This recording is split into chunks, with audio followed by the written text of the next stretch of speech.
It was yesterday around 3 p.m. when police were notified of a crash. This was in the 14,000 block of Broadway Extension. It's about 3 p.m. When we got the call on it. There was 5 vehicles involved when we arrived. Unfortunately, one of them was a motorcycle. That was an Edmond police officer who was on duty. He was on his police motorcycle when he was stopped at a red light. All the other vehicles were stopped at a red light when a utility truck that was driving northbound simply plowed into the vehicles there, hit them at a fairly high rate of speed. The Edmond officer sustained critical injuries. He was transported to OU Medical Center, where sadly he passed away as a result of the injuries he sustained. The driver of the vehicle, Jay Fight, was taken into custody at the scene. He was transported to St. Anthony Hospital, where he was checked out to make sure he was okay after the crash. Investigators obtained a warrant, a search warrant, that allowed them to have a blood draw done on him there at the hospital. A nurse did draw his blood. We'll submit that blood for testing to see if there's any intoxicants in the blood that may have contributed to the accident. Again, the officer passed away at the hospital. Our thoughts and prayers certainly go out to the men and women of the Edmond Police Department and the family of the fallen officer.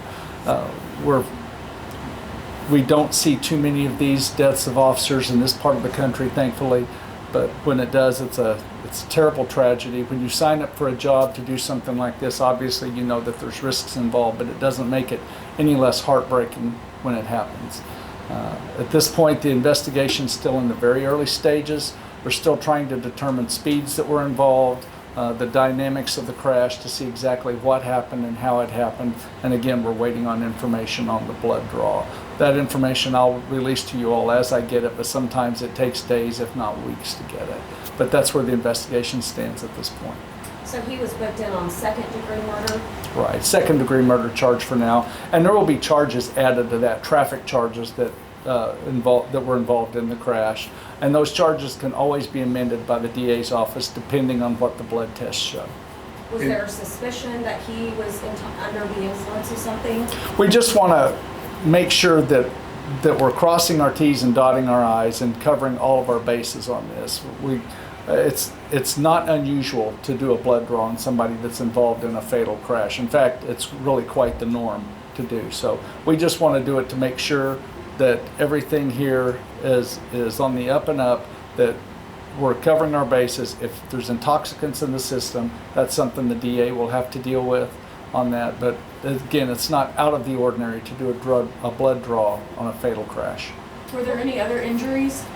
No, nobody else was injured in the crash, at least not seriously. What was the Edmond officer doing if this was Oklahoma City? Was he turning around or was he pulling somebody over? Do you know those details? I don't know the details. That's right there on the border of Oklahoma City and Edmond. So it's not unusual for an Edmond officer to cross that line, or to cross that line and go into Oklahoma City. And same for us. Sometimes as we're on routine patrol, it'll take us into Edmond city limits and then we turn around and come back. But it's just right there on the border. Did the suspect vehicle strike the motorcycle and then push it into the car, or did it appears that, no, there was a car behind the motorcycle, and it appeared that car took evasive action, and the motorcycle rider may have possibly been trying to do the same. But yeah, that truck slammed right into all of them at the same time, killing the rider. So he was going at a high rate of speed. It was a pretty good clip he was driving at. We have not determined the speed yet, so I don't want to say what his speed was because we simply don't know, and I don't want to guess at it. But it was a speed fast enough to cause the types of damage and injuries that you saw yesterday.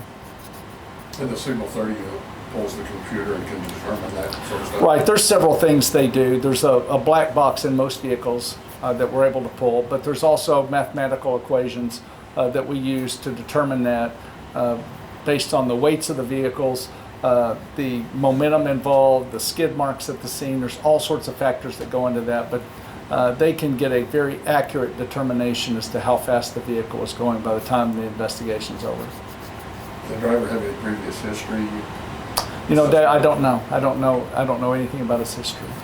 And he was taken into custody at the scene and then taken to the hospital? That's correct. At the scene, he was taken into custody, transported to the hospital to be checked out, and that is also where they did the blood draw.